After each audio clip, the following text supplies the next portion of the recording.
Essence of Thought just did a good video on the subject, and I figured I'd bring up my own point on this.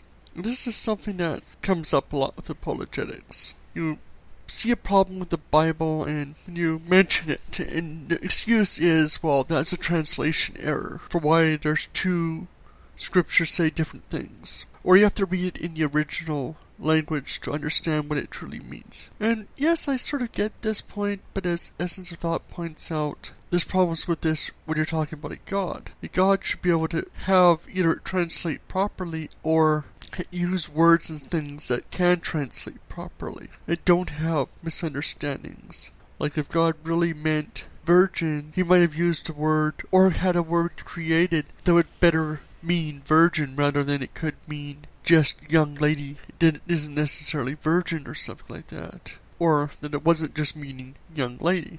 These are issues. But there's a different level to this that I always find ironic, which is many apologists, especially creationists and whatnot, will sit there and say you need 10 years of seminary, you need to speak 20 different ancient languages, be able to read the original scriptures in the proper context, find the original copies, do all these crazy things to disprove the Bible, yet they're quite happy to say evolution's false, Big Bang's false, you will never discover consciousness, you will never solve morality and all these things, just because it's such big common sense. Like, they expect us to be experts on so many things, not even counting that to defend evolution and whatnot, we need to be experts in biology, physics, history, and like a dozen other things to be able to argue and defend because they'll use so many different systems. Like, they expect us to be experts on everything to be an atheist. Yet to just say evolution's wrong or I'm a Christian, they need no expertise.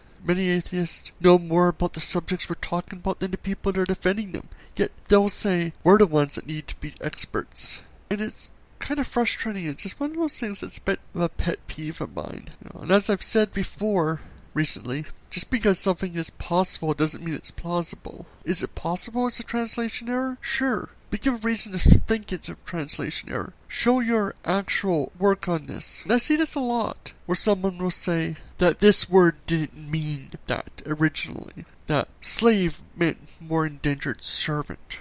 Or something like that, which is possible, but I often wonder, is that even true, or are they just spouting something that someone has told them that wasn't true to begin with? Like, how can we be even sure that the argument they're saying is even true? So I'd like to hear your thoughts on this, because this is one of those little pet peeves of mine. So please rate, comment, subscribe, please tell me what you think.